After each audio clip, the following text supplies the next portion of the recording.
Welcome back to my vlog! Welcome back to my YouTube channel. Ayan, for today's vlog ay mayroon na naman tayong video na ipapakita sa inyo na manggagalaiti kayo sa galit dito. Dahil may Pilipina naman tayo na napilingera na maging amo. Para siya yung linta na sumisipsip sa likod ng kalabaw. So, kasi siya ay parang siya na yung amo. Guys, itong video na to ay dumaan to sa wall ko. Kaya panuorin natin ng kanyang ginawa sa kanyang kasamahan. Kasi parehas lang silang kasambahay, pero nangapi siya ng kasamahan niya. Makauto siya na parang amo sa kanyang mga kasamahan. Sana ikaw, kabayan, ay ayusin mo kung ikaw ay may kasama. Kaya guys, panoorin natin yung kanyang ginawa sa kanyang mga kasamahan. Let's! Let's! Kanina nga! Hoy! Oy! Ikaw, bago ka pa lang dito kakarating mo lang dito, cellphone na Kapal dito. talaga ng mukha. Retzel! Retzel! Retzel! Bakit? Andito ka pala, kanina ka pa lang dito. May party mamaya. Mamaya may party, tulungan mo ko doon sa labas. Bakit? Tapos ilalabas natin yung mga gamit. Anong tapos yan? Kanina ko rin siya yung trabaho ko.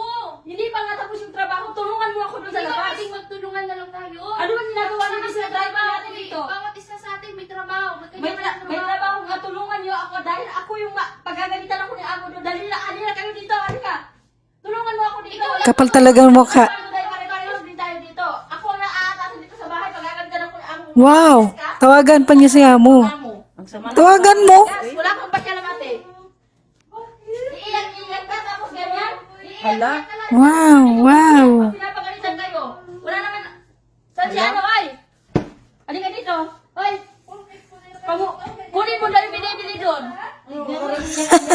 Ang galing niya ate. Ginagawa sa'yo tapos iiyak ka. ganyan Ate, ka. hindi yan sa pocket matagal na siya dito. Mag-cellphone ka pa. Totoo naman yung sabi niya, tiya. Wow! Wala ka pakialamate kasi ako yung pinapagalitan ng amo. Sana. Lagi na lang kayo dito. Oh, sabihin ko kay amo na tanggalin itong upuan na to. Tanggalin ko itong mga upuan ko na to. Tignan mo, yung mga damit mo nandito. Tignan mo. Yung mga damit mo nandito, yung mga kumot nandito. Hinahanap ko. Talaga, samang-sama. Ano ang ugali mo, te? Wala lahat. Di mo na ako nagbaba. Naglinis ka ba dito sa labas? Te, naglinis siya. Huwag mo nang i-open dyan. Wala ka pakialamate. Yung mga basura dito, hindi na itatapon. Ba't ka nagtanim dito? Ba't ka nagtanim dito? Pinagbabawal na magtanim ka dito sa labas. Ayan ang amo yan, magtatanim kayo dito. Hindi ako nagawa yan. Lahat na lang sa akin mo ito. Hindi mo ba sinara yung mga ano nyo? Hindi mo... Imposible yun. Pinapagalitan yung mga kumot nandito. Bakit nagche-check ba si amo ma? Amo nyo na pumupunta dyan sa CR nyo? Eh dapat ba, kinuha kayo sa MMK kung magdadrama kayo pala. Si ate umiyak na ngayong tayo, di pa tigilan. Tingnan nyo, kung pinagsasabihan kayo, nagagalit kayo. Tapos anong ginagawa? Ay natural, tapos nasasagawain niya. Yan yung kumot ko, nadumihan na. Yung mga Kahit ako, yan. Ba't kasi pala, basura ba? opo ako pagtapos na ako sa trabaho. Basura ba to? Basura ba to? Pinagsasabihan ka lang natin tapos iiyak-iyak ka. Bakit sa buhay niyo kung ayaw nyo na pinagsasabihan kayo, mag-ayos kayo. Kapal ang mukha. Galis naman dalawang tao. Kasi masama talaga ang ugali ng tatapon. Umiyak na ngayong tao. Upuan na yan. Matagal ko na yung hinahanap dito. Ano ba yan? Ayan. Magsara ka dito. Kung gusto mo umiyak, magsara ka para walang makaribig sa'yo. Matagal ka na dito. Iyak-iyak ka pa. Bata ka ba? Pati maniho nila, dinamay niya sa galit niya. Galit ni madam. Wala naman akong lakad eh. Wala ka nang lakad. Tinatawag ka Wow! sa labas. Lahat ng driver. Uy, ate, huwag mong isali yan. Hindi. Maniho nila, dinamay niya sa galit niya. Galit ni madam. Ang katulong dito sa kusina, hindi ka dito sa kusina. Ang area mo sa labas. Maintindihan mo sana sa area mo sa labas. Uy, te, pagalitan ka ni amo. Wow! Uy, Umalis kayo. Ayan guys. oh. Kakapal ng mukha. Sagad ng buto ang kapal ng mukha ni madam. Kabayan, hindi ka na lang sana nag-apply bilang kasambahay, nag-apply ka bilang madam or bilang supervisor. Nakakainis yung video mo. Para kang amo.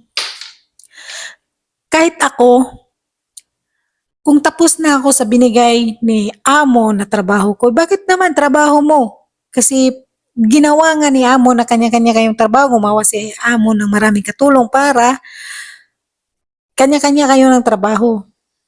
Kung gusto mo naman na hindi ka pa tapos sa trabaho mo, pwede mo namang sabihan si kabayan, yung kasama mo, na pwede tulungan mo ako doon. Makiusap ka. Hindi yung astang amo. Hindi kayong para kang asta kang amo. Ikaw yung amo. Hindi ikaw yung amo eh. Kasi kung pagalitan yung isa, pagalitan kayo lahat, huwag kang sip-sip sa amo mo. Kung may kasama ka man, kung saan ka man ngayon na nagtatrabaho, walang sip-sipan. Ito, itong sasabihin ko sa inyo, kung may kasama kayo, mahalin ninyo dahil hindi natin alam ang utak ni amo. Hindi natin alam yung mood ni amo. Kung may kasama kayo, mahalin natin sila. Mahalin natin kasi hindi natin alam na buong panahon, buong araw ay malakas tayo. Sila lang ang kakampi natin. Sip-sip ka sa amo mo, ano bang makukuha mo? Bigyan ka ba ni amo ng regalo? Bigyan ka ba ni amo ng dagdag sa sahod mo kung sip-sip ka kay amo? Hindi. Dahil may utak si amo, may mata si amo, namasid din yan sa bahay. Kung sino ang gumawa ng tama at sino ang gumawa ng maayos sa loob ng pamamahay niya. Kaya kung may kasama tayo, mahalin natin sila. Hindi natin utusan na para tayong amo. Makiusap tayo sa kasamahan natin na magtulungan tayo. Hindi yung makapag-utos ka na higitan mo pa ang iyong amo. Hindi mo alam ang utak ni amo sa bawat oras, bawat panahon na yan ay magbago kahit mabait yan. Kung mabait man yung employer mo, huwag mong apakan, huwag mong abusuhin. Kasi isang beses ka lang mawalan ng tiwala kay amo ay hirap nang kunin ulit. Dahil yun ang utak nila. Kaya kung may kasama ka, mahalin mo sila. Huwag nyo silang abusuhin. Dahil hindi ka naman amo. Kahit nga magkapatid nga, mag-aaway. Pero, dapat pag-usapan nyo na hindi makarating kay amo. Magkakapatid nga mag-aaway. Na isang butas lang ang linabasan. Isang butas lang yung dinaanan. Pero kung kayo mag-aaway parating ninyo kay amo, hindi lang yung sinumbong mo ang masisira, kundi pati ikaw madadamay. Oo, sabihin nating dami sila, nagupo-upo na lang sila. So, hindi ba pwedeng magpahinga muna? Kung gusto mo silang patulungin sa trabaho mo, makipag-usap ka ng maayos sa kasamahan mo. Kasi, yun ang sinasabi ko, hindi natin hawak ang utak ni amo. Kung may problema, huwag nyo ipaabot kay amo kasi before, nakatry din ako ng kasama na hindi naman katulad kay Ate Makasta. Pero, ang ginawa ng dati kong kasama ay sip-sip sa amo. Bakit? Alam mo kung ano? Kung nakit mo malalaman ang taong sip-sip sa amo, ito po kabayan. Pag once na wala kayo, biglang magtanong anong pinag-usapan ninyo ni amo. Pinag-usapan nyo ba ako? Iyon ang isang palatandaan na ang kasama mo'y sip-sip sa amo. Kasi ako before, mayroon din akong kasamang Pilipina. Last 2020, 22, 2021, pumunta ako, then umuwi siya 2023. So,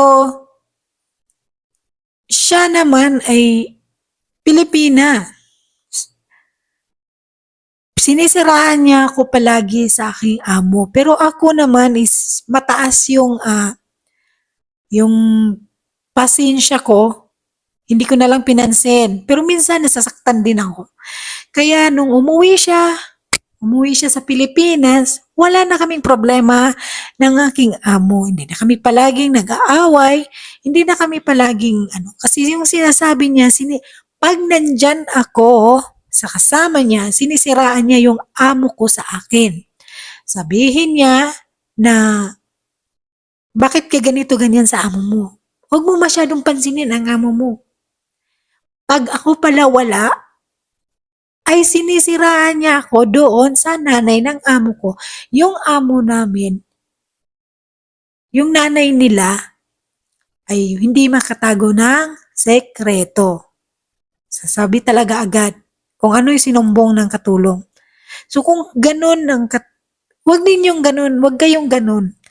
Mahalin ninyo yung mga kasama ninyo kasi sila yung kakampi natin dito. Sila lang yung kakampi natin. Hindi tayo porket matagal bago mang-api tayo ng kasamahan natin. Kasi sila lang yung kakampi. Sila lang yung masabihan natin. Hindi yung amo.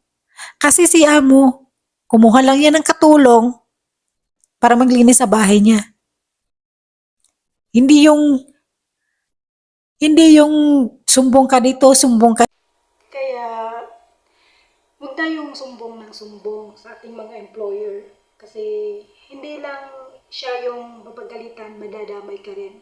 Kaya kung may problema, pag-usapan ng maayos na kayo-kayo lang. Huwag yung magsumbong ng kahit konting problema ay sumbong sa amo. Kaya hanggang dito na lang. Thank you so much for watching, guys. And please subscribe and click the notification bell para updated ka rin sa mga another video ko. Thank you so much!